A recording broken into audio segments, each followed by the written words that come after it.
Hello and welcome back to my channel. Episode number 38 की starting parallel forest से होती है, जहां पर फ्रैग्रेंट और जिंगजैंग पर क्विमो एक गलतफहमी की वजह से हमला कर देता है। कारण था कि जब क्विमो और जिंगजाओ वहां पर पहुंचे थे तो उन पर डेविल्स ने हमला किया था। साथ ही उसे कुछ अजीब सा महसूस हो रहा था, इसलिए उसने अपने ताइकिंग स्पीयर का यूज करा तो उसे चारों ओर लाशें लाशें नजर आई और इतने में डेविल पावर ने उन पर हमला कर दिया था जिसने ड्रैगन का रूप लिया हुआ था। इसी वजह से वो जिंगजैंग को भी उस पर भरोसा करने से मना करता है, पर फ्रैग्रेंस से कुछ सवाल पूछने के बाद क्यूमो को भी उस पर भरोसा हो जाता है। अब तीनों जिंगजाओ को ढूंढने के लिए निकलते हैं और अलग अलग हो जाते हैं। वो तय करते हैं कि अगर कोई खबर मिलती है तो वो एक दूसरे को जानकारी देंगे। थोड़ी दूर जाने के बाद जिंगजाओ की आवाज आती है। डेविल पावर जिंगजैंग और फ्रैग्रेंस को उठाकर दूर पटक देती है, जिसके कारण वो दोनों बेहोश हो जाते हैं और किमो जिंगजाओ को ढूंढ लेता है जिसे काले बादलों ने बांध रखा था। किमो उस पर ताइकिंग स्पीयर का यूज करता है, जिसके कारण जिंगजाओ तो आजाद हो जाती है, लेकिन वो बादल किमो को जकड़ लेते हैं और उसका दम घुटने लगता है। किमो जो कि बाइजी की स्पिरिचुअल स्ट्रेंथ से बना था, उसके तड़पने से बोशवान बिना पूरी तरह से रिकवर हुए क्विंची पैलेस से निकल कर किमो के पास आ जाता है और उसके आते ही बाइजी की सारी पावर को क्विमो यूज करने लगता है। बोशवान को देखकर क्विमो समझ जाता है कि बस उसके पास इतना ही वक्त था। वो अब हुंची की सारी यादों को दोबारा याद करता है। वो कहता है कि मैं हुंची को वापस लेने नहीं जा पाऊंगा। वो बाइजी से रिक्वेस्ट करता है कि वो हुंची से अच्छे से बिहेव करे, उसका अच्छे से ख्याल रखे और बोशवान और क्विमो दोनों एक दूसरे में समा जाते हैं और बाइजी बन जाते हैं। क्योंकि उन्होंने जल्दबाजी करी होती है, इसीलिए उसे कमजोरी सी महसूस हो रही थी। वो अभी पूरी तरह से रिकवर नहीं हुआ था। इतने में उसके सर में दर्द होने लगती है और बेहोश होने लगता है।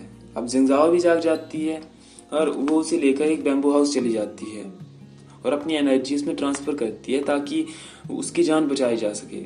सीन शिफ्ट होता है जिंगजैंग और फ्रैग्रेंट पर, जो कि फैंग क्लैन के एक सीक्रेट केव में पहुंच चुके थे। यहाँ जिंगजैंग को दो रत्न दिखाई देते हैं, वुशी और फैंगियन, जो कि उसे काफी ज्यादा फेमिलियर लगे। जब जिंगजैंग इन्हें मिलाता है तो उसे 5 यूनिक्स नजर आती है और वो पंख भी नजर आता है जो बिल्कुल वैसा था जैसा कि फ्रैग्रेंट का। यहाँ जिंगजैंग को उस मैसेज की असली वजह पता चलती है जिसकी वजह से फ्रैग्रेंट फैंग क्लैन पे आई थी। मैसेज था कि मैं मरने वाली हूँ। आई होप कि मेरे मरने से पहले मैं तुमसे मिल पाऊँ और तुम्हारे ओरिजिन के बारे में बता सकूं। यहाँ पर जिंगजैंग को पता चलता है कि fragrant queen of fire Phoenix की बेटी है। क्योंकि क्वीन ऑफ फायर फ्यूनिक्स मर चुकी है तो फ्रैग्रेंट ही अगली क्वीन ऑफ फायर फ्यूनिक्स है। सीन शिफ्ट होता है हेवन पैलेस में, जहाँ पर किंग पैरेलल फॉरेस्ट में दिखी आग का कारण पूछते हैं। गॉड ऑफ स्टार कहते हैं कि हमने सैनिक भेजे हैं और इन्वेस्टिगेशन कर रहे हैं। लॉर्ड दोंगा के अकॉर्डिंग ये फायर इतनी ज़्यादा प्योर है जितनी मास्टर बाइजी यूज़ किया करते थे। किंग यह बात सुनकर खुद वहाँ जाने का निर्णय लेते हैं क्योंकि उन्हें किसी तरह गॉड रिल्म को ओपन करना था। किंग के अकॉर्डिंग अगर ये बाइजी ना भी हुआ तो ज़रूर ये इसका संबंध गॉड रिल्म से है। सीन शिफ्ट होता है बाइजी पर, जिसे जिंगजाओ अपनी स्पिरिचुअल एनर्जी ट्रांसफर कर रही थी। इतने में बाइजी जाग जाते हैं। जैसे वो होश में आते हैं, उन्हें देख जिंगजाओ ने क्विमो कहती है, पर वो कहते हैं कि मैं बाइजी ही हूँ। बाइजी से पूछते हैं कि तुम कौन हो, क्या तुम्हारा संबंध गोल्ड ड्रैगन या फिर मुगोंग से है? तो जिंगजाओ कहती है कि वो हेवन किंग मुगोंग की बेटी है। आप पैरेलल फॉरेस्ट में बेहोश हो गए थे, इसी वजह से मैं आपको यहाँ ले आई। बाइजी उससे क्विमो के बारे में पूछते हैं। वो कुछ बताती इससे पहले गुजन वहां आ जाते हैं। वो बाइजी को क्विंची पैलेस में जाने की बात करते हैं, पर बाइजी कहते हैं कि क्विंची पैलेस क्यों, पिलग्रिमेज हॉल क्यों नहीं। यहाँ में पता चलता है कि बाइजी की याददाश्त जा चुकी है और गुजन बताते हैं कि आपको पता नहीं कि गॉड रिल्म 60,000 साल पहले ही बंद हो चुका है। बाइजी कहते हैं कि मुझे अभी रेस्ट करना है तो तुम दोनों यहाँ से जाओ।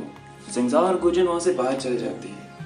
गुजन जिंगजाओ से बाइजी की याददाश्त जाने का कारण पूछते हैं, पर जिंगजाओ कहती है कि उसने क्विमो को कोई हर्ट नहीं करा है।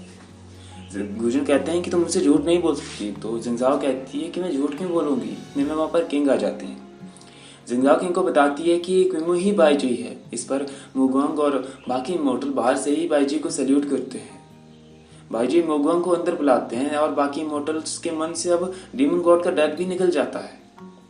सीन शिफ्ट होता है जिंगजैंग और फ्रैग्रेन पर, जो कि पैरेलल फॉरेस्ट में ही अभी घूम रहे होते हैं। उन्हें क्विमो की काफी ज्यादा फिक्र हो रही थी, क्योंकि जब से डीमंस का हमला हुआ था उन्हें क्विमो कहीं दिखाई नहीं दिया था और अभी सब कुछ शांत सा नजर आ रहा था। इतने में वहां पर हेवन पैलेस के सोल्जर आ जाते हैं, जो कि फ्रैग्रेन को अरेस्ट करने आए थे। कारण था कि जिंगजाओ ने बाइजी को बताया था कि फ्रैग्रेन ही वो थी जिसने उन पर हमला किया था। फ्रैग्रेन को हेवन पैलेस के दरबार में लाया जाता है। क्विमो को गद्दी पर बैठा देख और गुजन और किंग को उन्हें एज असिस्टेंट साइड में खड़ा देखकर वो समझ नहीं पाते। जब बाइजी को जिंगजाओ पूरी सल्यूट करके पूरी कहानी को दोबारा दोहराती है तो उन्हें समझ आता है कि ये क्विमो नहीं बल्कि बाइजी है। बाइजी फ्रैग्रेन को अपनी सफाई में कुछ कहने के लिए कहते हैं, तो फ्रैग्रेन कहती है कि उसने ऐसा कुछ नहीं किया है। बाइजी कहते हैं कि तुम्हारे पास कोई एविडेंस नहीं है, तो फ्रैग्रेन कहती है कि एविडेंस तो जिंगजाओ के पास भी नहीं है। जिंगजाओ कहती है कि अगर मैं झूठ बोल रही हूँ तो मुझे डेविल पावर से पनिश किया जाए। बाइजी कहते हैं कि मैं तुम्हारा विश्वास क्यों करूं? तो फ्रैग्रेन कहती है कि बेशक आपको मुझ पर विश्वास नहीं था, लेकिन क्विमो मुझ पर विश्वास करता था। नो मैटर कि आप बाइजी हो या क्विमो, अगर आपने उंची को दोबारा कष्ट कर देने की कोशिश करी तो मैं आपको कभी माफ नहीं करूंगी। गुजन सामने आते हैं और कहते हैं कि आप कल पैरेलल फॉरेस्ट में खुद थे, इवन आपने उन डेविल एनर्जी को नष्ट करा है, आप इसे कैसे रिकॉग्नाइज नहीं कर पाए? फैंगलैंड डेविल एनर्जी से भरा हुआ था और वो किसी भी इमोर्टल को फॉर्म कर सकता था। क्या आप 60,000 सालों की नींद से इतना भी देख नहीं सकते? गुजों को इतना रूडली बात करते देख मुगोंग उसे रोकते हैं और बाकी इमोर्टल कहते हैं कि आप इतना रूडली बात कैसे कर सकते हैं? पर बाइजी एक ट्रू गॉड थे, वो इतना ज़्यादा रिएक्ट नहीं करते, वो कुछ नहीं कहते हैं और फ्रैग्रेन को कैद करने के लिए कहते हैं, साथ ही उसे टॉर्चर करने के लिए भी कहते हैं। सीन शिफ्ट होता है जब बाइजी और मुगोंग चाय पर चर्चा कर रहे होते हैं। बाइजी कहते हैं कि ये सब फ्रैग्रेन ने नहीं किया है, लेकिन जब तक असली दोषी पकड़ा नहीं जाता उसे छोड़ना मत, उसके बाद तुम उसे रिलीज कर सकते हो। बाइजी कहते हैं कि तुम्हारे किसी इमोर्टल में से एक है जो कि डेविल एनर्जी को पोजेस कर रहा है। तुम 60,000 सालों से हेवन रियल्म के राजा हो, क्या तुम बता सकते हो कि कौन हो सकता है? तो मुगोंग के पास उसका कोई जवाब नहीं होता। बाइजी वुहान के बारे में पूछते हैं, क्योंकि वो शंगा पैलेस से थी और उसे फैंग क्लैन की जिम्मेदारी सौंपी थी, लेकिन फैंग क्लैन पर इतना सब कुछ हो गया लेकिन वो सामने नहीं आई। तो मुगोंग उसे बताते हैं कि किसी कारण से उसे नीदर वर्ल्ड में बैनिश किया हुआ है, लेकिन उस डेविल पावर के कंट्रोल में वो नहीं है। तो बाइजी कहते हैं कि तुम थोड़ा ज़्यादा सीरियस हो चुके हो और मुझे अपनी पावर को रिकवर करने के लिए जाना है, तो तुम अभी हेवन पैलेस के सारे अफेयर्स को संभालो। इतने में ऊपर जिंगजाओ आ जाती है, जो कि बाइजी को फॉलो करने के लिए कहती है, पर मुगोंग उसे मना करते हैं क्योंकि जिंगजाओ ने बाइजी की मदद करी होती है, तो इसलिए बाइजी उसे अपने साथ रखने के लिए मान जाते हैं और साथ ही ये भी कहते हैं कि ये इसकी प्रैक्टिस के लिए अच्छा होगा। पर बाइजी के सामने मुगोंग की भी एक नहीं चलती और वो जिंगजाओ को इसकी इजाज़त दे देते हैं। खैर बाइजी वहाँ से बाहर चले जाते हैं।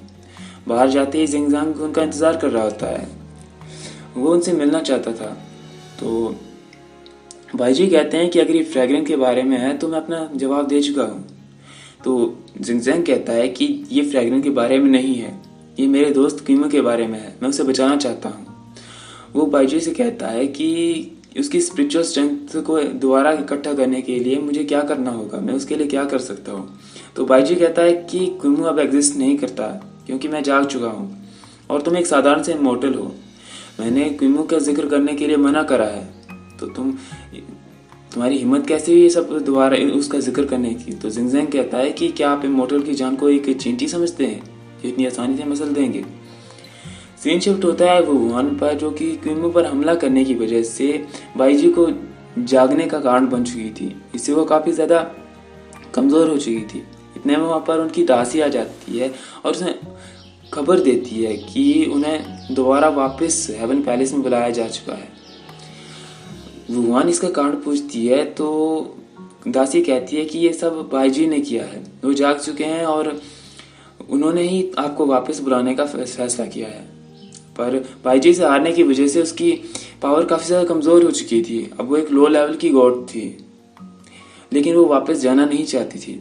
उसके अनुसार अगर वो वापस जाती है तो खुद को जाल में फंसाएगी। अब वो ओल्ड गॉड शुआंची की तरह अपनी गॉड पावर को डेविल पावर में कन्वर्ट करने की सोचती है, ताकि अपनी ताकत को और ज़्यादा इम्प्रूव कर सके। ताकत का नशा उसे इस कदर पागल बना देता है कि वो समझ नहीं पा रही थी कि सुप्रीमेसी के कारण वो अपने बच्चों और हेवन पैलेस की बलि चढ़ा रही है। उसे अपने बच्चों और हेवन पैलेस की ज़रा भी फिक्र नहीं होती। सीन शिफ्ट होता है जिंगजैंग पर, जो कि फ्रैगलिन को आज़ाद करता है और उसे होंची को ढूंढने को कहता है। पर फ्रैगलिन कहती है कि अगर वो यहाँ से जाती है तो वो दोषी साबित हो जाएगी। तो जिंगजैंग कहता है कि ऐसा नहीं है, हम तुम्हारे साथ हैं। हम का मतलब है मैं और गुजुन। इतने में सोल्जर वहाँ आ जाते हैं। जिंगजैंग उन्हें रोकता है और फ्रैगलिन को भगा देता है। अब हमें बाईजी को दिखाया जाता है जो उसी जगह पहुँचता है जहाँ पर गुजुन ने 10,000 सालों तक ध्यान में थे। अब हमें हिडन माउंटेन में दिखाया जाता है जहाँ पर डीमन गॉड को आइस क्यूब के जागने का पता चलता है।